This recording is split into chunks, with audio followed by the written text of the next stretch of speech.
Viewers, come to back my channel Kingsology. आज की इस वीडियो में मैं आपको बताऊंगी एथिकल इशू एंड रिसर्च के एथिक्स है क्या और एथिकल इश्यूज़ क्या हैं। ये सारा कुछ हम रिसर्च में पढ़ेंगे एंड इस वीडियो के अंदर मैं आपको ये सारी चीज़ें बताऊंगी, क्लियर करूंगी। तो वीडियो को स्टार्ट करने से पहले मेरे चैनल किंग्सोलॉजी को सब्सक्राइब करें। अगर आपको वीडियो अच्छी लगती है तो इसको लाइक करें एंड शेयर करें। तो अभी देखें कि सबसे पहले हम एथिक्स की डेफिनेशन देखेंगे। तो एथिक्स का मतलब क्या होता है कि ये क्या है, ये मॉरल वैल्यूज़ हैं या मॉरल प्रिंसिपल्स हैं। ठीक है, अब ये जो है ना, ये कौन देता है, ये ओवरऑल जो है ना, मतलब ये हर बंदे के जिस तरह होते हैं ना, हम कहते हैं ये उनकी वैल्यूज़ हैं, मॉरल वैल्यूज़ हैं, ये मॉरल प्रिंसिपल्स हैं उनके। तो ये हर इंसान के होते हैं, हर एनिमल के होते हैं। तो अब होगा क्या कि देखिए, जब ये सारे रूल्स ऑलरेडी तय हैं, ठीक है, तो आप उसकी खिलाफ वर्जी नहीं कर सकते। एंड ये सारे के सारे जो है ना इंडिविजुअल्स को दिए जाते हैं।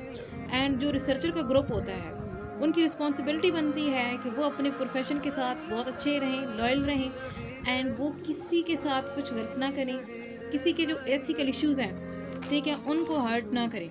मतलब उन्होंने किसी के भी जो है ना एथिक्स, जो मॉरल वैल्यूज़ हैं, उनको हर्ट नहीं करना और क्या करना है, अपना काम आराम से घूम से करना है। जो रिसर्चर्स हैं उनकी ड्यूटी होती है कि उन्होंने क्या करना है, अपनी सारी रिस्पॉन्सिबिलिटीज़ जो हैं वो उन्होंने फुलफ़िल करनी है, लेकिन उसमें किसी के भी जो है ना एथिकल जो है वो उसमें प्रॉब्लम क्रिएट नहीं करनी। हर इंसान की, हर एनिमल की एक इंडिविजुअल वैल्यूज़ हैं, उनको उन्होंने हर्ट नहीं करना, उसका उन्होंने बड़ा ख्याल रखना है। एंड कुछ भी हो जाए, अपनी वो इन्फॉर्मेशन कलेक्ट कर रहे हैं या कोई भी फंक्शन परफॉर्म कर रहे हैं, लेकिन उसमें उन्होंने किसी तरह की जो है ना डिस्ट्रक्शन काज नहीं करनी, ठीक है, या डिस्ट्रीब्यूटेड नहीं उनको करना। डिस्ट्रीब्यूटेड मीन जो है ना डिस्ट्रक्शन, वो उन्होंने नहीं करना, जिससे क्या होगा कि किसी की भी एथिकल जो है ना इश्यूज़ में मसला आए या उनका प्रॉब्लम हो या उनके जो है, आप ये समझ लो किसी का हक मार लेना या किसी की जाके हर्ट करना, वो ऐसा कुछ नहीं होना चाहिए। इस वजह से आपको ह्यूमन राइट के बारे में बड़ा पता होना चाहिए कि ह्यूमन के कौन कौन से राइट हैं। साथ में जो है ना आपको क्या होना चाहिए कि आपको जो रिसर्च कम्युनिटी है, ठीक है, उसको ये एथिकल जो है ना जितने भी कंसिडरेशंस हैं इनके बारे में बखूबी। तो देखिए, जो कम्युनिटी है वो उसको चाहिए कि वो ना बहुत वैल्यूएबल है। अब उसने क्या करना है कि उसने आगे लोगों को भी वैल्यू देनी है। अब ऐसा नहीं है कि वो किसी की भी रिसर्च कोई भी कंडक्ट कर रहे हैं उसमें वो जाके किसी को भी नुकसान पहुंचाएं या किसी के साथ भी जो है ना बुरा सलूक करें। जैसे कि मलेरिया के बारे में देखा गया था, तो उस वक्त आपको पता है स्पैरो के ऊपर उन्होंने सारे टेस्ट वगैरह किए थे। खैर, स्पैरो जो है वो भी एनिमल है, आप उसके ऊपर भी इतने ज़्यादा टेस्ट नहीं कर सकते, लेकिन कुछ हद तक आप चलो कर सकते हो, क्योंकि वो आपके लिए बहुत इंपॉर्टेंट चीज़ थी, आप किसी चीज़ की फाइंड करना चाहते थे।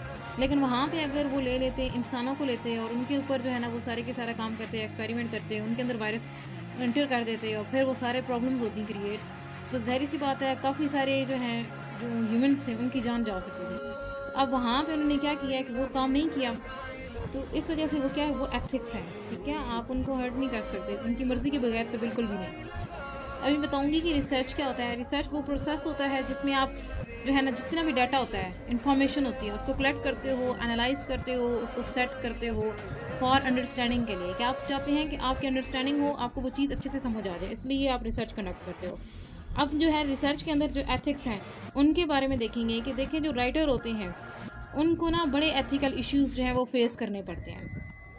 देखो, सिंपल होता क्या है कि जितने भी मैंने आपको बताया कि रिसर्चर्स हैं वो बड़े फ़िक्रमंद होते हैं इस बारे में, क्योंकि उन्होंने सारी जो है ना रिक्वायरमेंट्स पूरी करनी होती हैं एंड उसमें उन्होंने किसी को हर्ट नहीं करना होता, बल्कि सारी की सारी इन्फॉर्मेशन अपने तौर पे उन्होंने कलेक्ट करनी होती है। अब देखें कि यहाँ पे क्या चीज़ है कि जो भी रिसर्चर होंगे किसी भी एथिकल इशू जो है ना वो क्रिएट ही नहीं होने देंगे और वो सारा काम अपना जो है ना बहुत आसानी से करेंगे। एंड जो भी सोशल रिसर्चेस होती हैं जिसमें लोगों के पास जाके उनसे पूछना होता है, क्वेश्चनिंग करनी होती है, तो उसमें बड़ी ना डिस्ट्रक्शन आ जाती है उनके लिए। कुछ चीज़ें एक्सेप्टेबल होती हैं, कुछ नॉन एक्सेप्टेबल होती हैं। एंड जो एथिकल इशू है ये उस वक्त राइज होते हैं जब रिसर्चर्स जो हैं वो क्या करते हैं कि मतलब एक हद से, एक लिमिट से ज़्यादा बढ़ जाते हैं और किसी को भी अपने फ़ायदे के लिए इस्तेमाल करते हैं। अब क्वेश्चन ये राइज होता है कि ऐसी कौन सी फेजेस हैं, ऐसी कौन सी प्लेसेस हैं जहाँ पे क्या होता है कि ये इश्यूज राइज होते हैं।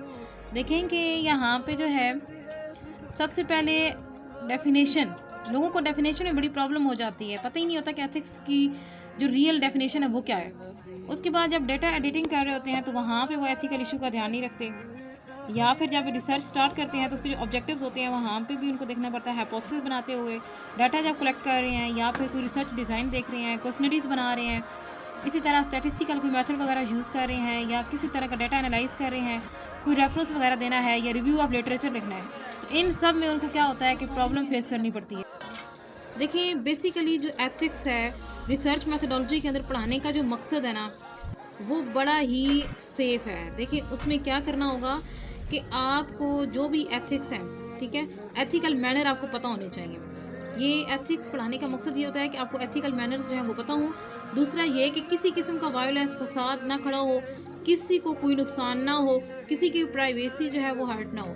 तो ये 3-4 पर्पस होते हैं जिसकी वजह से एथिक्स पढ़ाए जाते हैं रिसर्च मैथडोलॉजी में, ताकि जो रिसर्चर्स हैं वो अपनी हद में रहें और किसी को कोई नुकसान ना पहुंचाएं, कि रिसर्च में इतने वो पागल ना हो जाएं कि वो क्या करें कि लोगों को नुकसान पहुंचाना शुरू कर दें या ह्यूमन बीइंग पे टेस्ट करना शुरू कर दें या उनको ज़बरदस्ती पकड़ के ना उनके ऊपर एक्सपेरिमेंट करें। तो ये जो है ना, ये उनको हक नहीं है। अब देखें कि अब इसमें होगा क्या। अब हम देखेंगे इन्फॉर्म्ड कंसेंट। देखिए अब यहाँ पे क्या होता है कि जो रिसर्चर होता है ना, ठीक है, उसको क्या करनी पड़ती है, सबसे पहले परमिशन लेनी होती है। वो परमिशन लेगा, उसके बाद जाके वो किसी किस्म की रिसर्च कंडक्ट कर सकता है, लोगों से क्वेश्चन कर सकता है। ऐसे नहीं कि वो ऐसी किसी कम्युनिटी में इंटर हो जाए और क्वेश्चनिंग स्टार्ट कर दे और उनको पता ही ना हो कि ये कौन है, क्यों क्वेश्चन पूछ रहा है, या इसका मकसद क्या है, या इसने जो भी वो हमसे डाटा लेके जा रहा है तो उसने इसका क्या करना है। ठीक है, शायद वो हमारा हमदर्द है या फिर वो मुख्तलिफ पार्टी से आया हुआ है और हमारे यहाँ वोट जो है वो कुछ ना कुछ वायलेंस क्रिएट करेंगे। तो इस वजह से क्या करना पड़ता है कि रिसर्चर को बताना पड़ता है लोगों को, ठीक है, उनकी परमिशन लेनी पड़ती है कि मैं आपसे ये क्वेश्चन करूँगा और इसके वोट करूँगा, मेरी स्टडी है, ये सारा कुछ उसको बताना होता है। सेकंड ये कि जो रिसर्चर होते हैं ना, उनको ये भी श्योर करना पड़ता है कि ऐसे नहीं है कि जहाँ तक उनके एसेस है वहाँ तक वो लोगों से डाटा ले लें, लेकिन जो बाकी हैं उनको छोड़ दें। जैसे कि अगर एक टीचर है वो रिसर्च कर रहा है तो वो जस्ट अपनी क्लास के स्टूडेंट्स को, अगर कोई टीचर रिसर्च कंडक्ट कर रहा है तो अब ये नहीं है कि वो जस्ट अपनी क्लास के स्टूडेंट्स को लेके तो उन्हीं के ऊपर रिसर्च कंडक्ट कर दे, बल्कि उसको क्या करना पड़ेगा, बाकी क्लासेस में जाके बाकी स्टूडेंट्स से भी बात करनी होगी, उनसे भी डाटा कलेक्ट करना होगा, फिर रिसर्च कंडक्ट करनी होगी। ठीक है, तो ऐसा नहीं है कि जो आपके सामने ग्रुप है बस उसी से इन्फॉर्मेशन ली, रिसर्च पूरी की, बस ख़त्म, ऐसा नहीं होता। ठीक है, हर जगह की जो थिंकिंग होती है, जो सोसाइटी होती है वो डिफरेंट होती है, उन सब में कुछ ना कुछ पॉइंट्स आपको ना डिफरेंट मिलते हैं। एंड उसके बाद जो रिसर्चर होता है उसकी बड़ी ड्यूटी होती है कि उसने क्या करना है, प्रिजर्व करना है और प्रोटेक्ट करनी है प्राइवेसी। किसी की प्राइवेसी को उसने जो है ना हर्ट नहीं करना, उसके पूछे बगैर कोई चीज़ उसकी यूज़ नहीं करनी, कोई इन्फॉर्मेशन यूज़ नहीं करनी। अब प्रोटेक्शन वहाँ पे ना बहुत ज़रूरी है।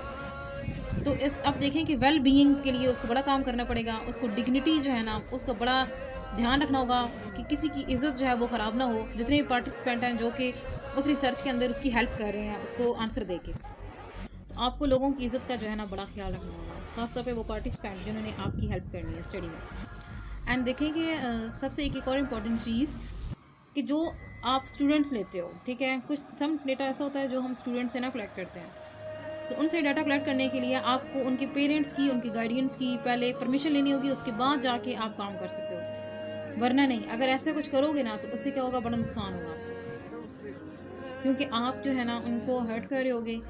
उनके गार्डियंस को पता ही नहीं है कि आप उनके बच्चों से क्या पूछ रहे हो, किस तरह की इन्फॉर्मेशन कलेक्ट कर रहे हो। देखिए उसके बाद क्या होता है, इन्वेजन ऑफ प्राइवेसी।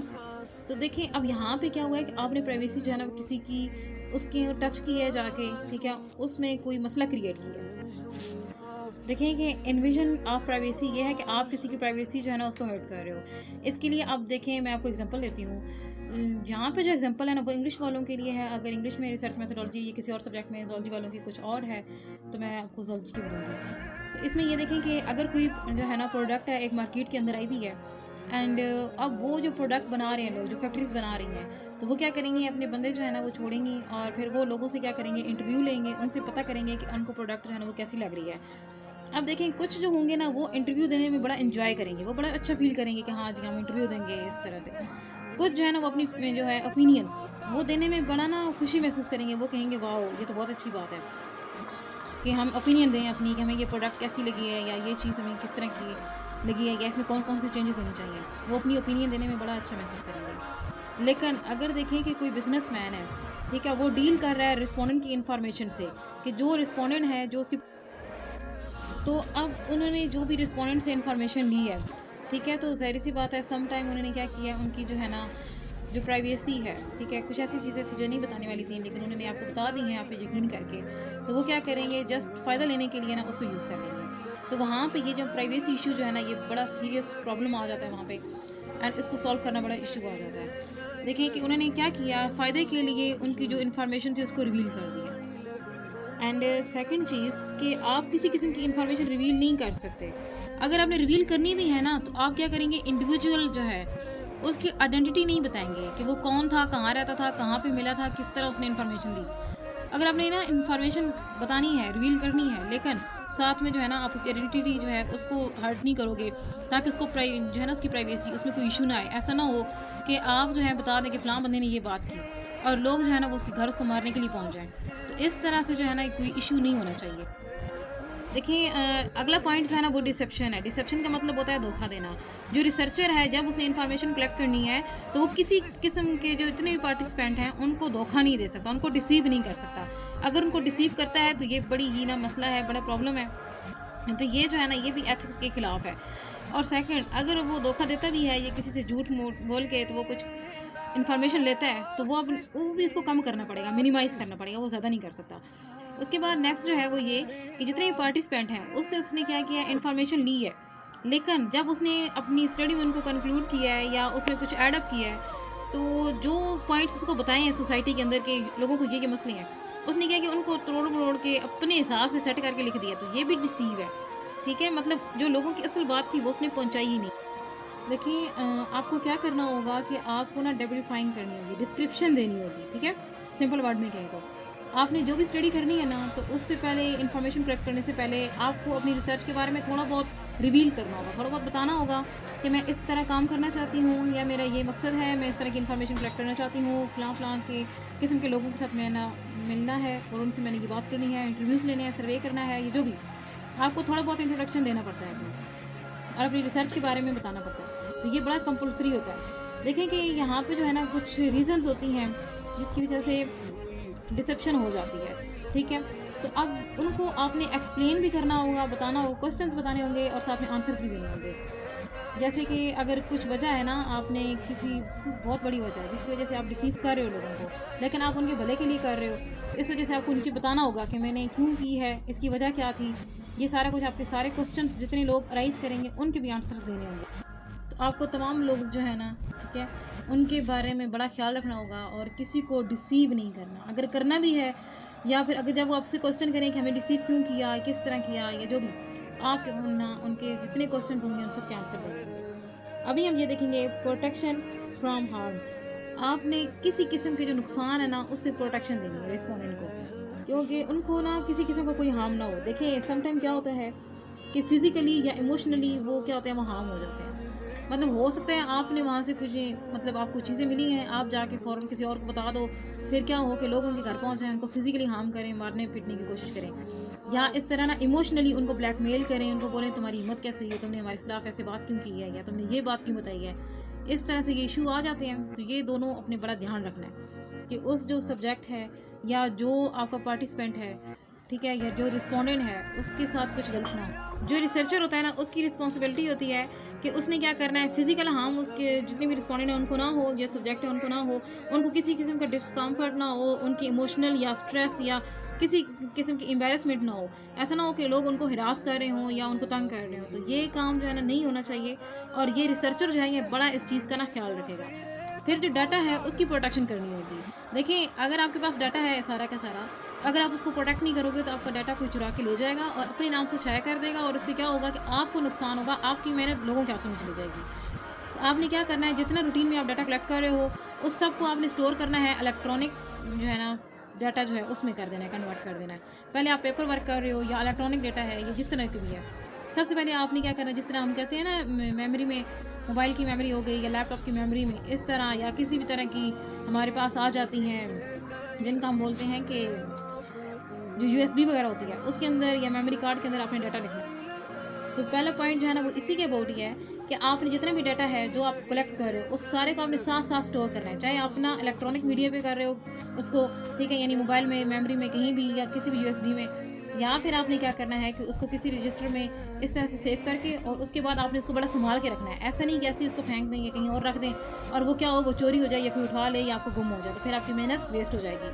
नेक्स्ट ये होगा कि जितनी भी आपकी इंफॉर्मेशन होगी, ठीक है, वो डिफरेंट पर्पज़ के लिए आप उसको यूज़ कर सकते हो। एंड साथ में जितना भी डाटा है वो आपका एक्यूरेट होना चाहिए और अप टू डेट होना चाहिए। ऐसा ना हो कि जो आप डाटा ले रहे हो वो बहुत पुराना हो गया, उसका कोई फ़ायदा ही ना हो। एंड जितने भी हैं, देखें, आपने जो है ना रॉन्ग हैंड में अपनी इन्फॉर्मेशन नहीं जाने देनी, उसको बड़ा बचाना है रॉन्ग हैंड से। कुछ लोग होते हैं जो कि इन्फॉर्मेशन का गलत यूज़ करते हैं, आपने उससे इसको बचाना होगा। एंड उसके साथ जितने भी आपका जितने हम प्रोसेस होते हैं, ठीक है, आपने हर तरह की जो अथॉरिटी आइज होती हैं कि वहाँ पे जितने भी अनऑथराइज्ड जो प्रोसेसिंग वगैरह है, मतलब ये कि वो लोग जो अनऑथराइज्ड हैं, मीन कि उनका काम ही नहीं है, लेकिन फिर भी वो आपके डेटे के साथ छेड़छाड़ी करते हैं, उसके साथ ना कोई मसला कर रहे हैं या उसको चोरी कर रहे हैं या उसमें एडिटिंग कर रहे हैं, कुछ भी करते हैं, तो आपने उससे ना बड़ा बचाना है उसको, ठीक है। अपने डाटा जो है वो आपने किसी के हाथों में नहीं जाने देना। और एक्सीडेंटली अगर डाटा लॉस हो जाता है या कहीं चोरी हो जाता है तो इसकी बड़ी डिस्ट्रक्शन होगी, बड़े नुकसान होंगे इसके, और बहुत से लोगों को इसका नुकसान होगा, सिर्फ आपको नहीं होगा। एंड देखें कि जो रिसर्चर होता है उसको क्या चाहिए कि वो पूरी की पूरी ना रिपोर्ट तैयार करे, और रिपोर्ट जब उसने तैयार करनी है तो वो बड़ा ही ऑनेस्ट मैन बन के उसको तैयार करेगा और एक्यूरेट मैनर में तैयार करेगा। एफिलिएशन का मतलब होता है कि किसी के साथ ना अटैच हो जाना। तो एंड अब देखें वहाँ पे ना एफिलिएशन भी हो सकती है, कॉन्फ्लिक्ट भी हो सकता है, कोई झगड़ा वगैरह भी हो सकता है, या फिर इस तरह का ना कोई इंटरेस्ट में। देखिए अब होता क्या है कि जो रिसर्चर जो भी रिसर्च कंडक्ट कर रहा है, तो जो उसके रिस्पोंडेंट हैं, जो लोग हैं जहाँ से वो डाटा कलेक्ट कर रहा है, तो वो उसमें ना बड़े इंटरेस्टेड हो जाते हैं, और उनको ना उसके रिजल्ट में बड़ा इंटरेस्ट होता है कि पता नहीं इसका क्या रिजल्ट निकलेगा, जो हमने इसको रिस्पॉन्स दिया है पता नहीं इसके क्या बनेगा, मतलब इंटरेस्ट वो शो करते हैं। तो वहाँ पे हम कहते हैं कि उनकी क्या है, एफिलिएशन हो गई है, वो इंटरेस्ट शो कर रही है इसके अंदर। एंड सेकंड जो होगी उसमें क्या है कि जो रिसर्च स्टडी होती है, ठीक है, ये ना बड़ा पावरफुल टूल होता है किसी भी पर्सन के लिए, और वो ना बड़ा इसको अच्छे तरीके से परसुएट करते हैं, यूज़ करते हैं। देखिए जो रिसर्च स्टडी है ना, ये बहुत ही पावरफुल टूल होता है जिसमें आप किसी भी पर्सन का जो है ना इन्फॉर्मेशन वगैरह लेते हो, एंड उसकी इन्फॉर्मेशन को प्रोटेक्ट करना। और देखें कि कुछ लोग जो है ना वो आपकी रिसर्च के अंदर बड़े इंटरेस्टेड होते हैं, उसके रिजल्ट में बड़े इंटरेस्टेड होते हैं। जो स्पीयर होते हैं ना, जो आपसे ऊपर हैं, सुपरवाइज़र हैं, जो कि उस रिसर्च को कंडक्ट करने के लिए आपको बोलते हैं, आपको टॉपिक देते हैं, हो सकता है वो आपका डाटा जो है उसको मिस यूज़ करें, आपकी एफर्ट्स हों, आपका डाटा हो और यूज़ वो करके आपको बोलें ये बड़ा नकारा किस्म का है, ये मुझे दे दो। जब आप दे दो तो कुछ अर्से बाद वही चीज़ आपको छपी हुई मिलेगी, शाया हुई मिलेगी इंटरनेट पे किसी न किसी जगह पे, और वो उस बंदे के नाम से होगी, और आपने अपना जो है रॉ मटेरियल उसको भी बड़ा ही प्रोटेक्ट करके रखना है।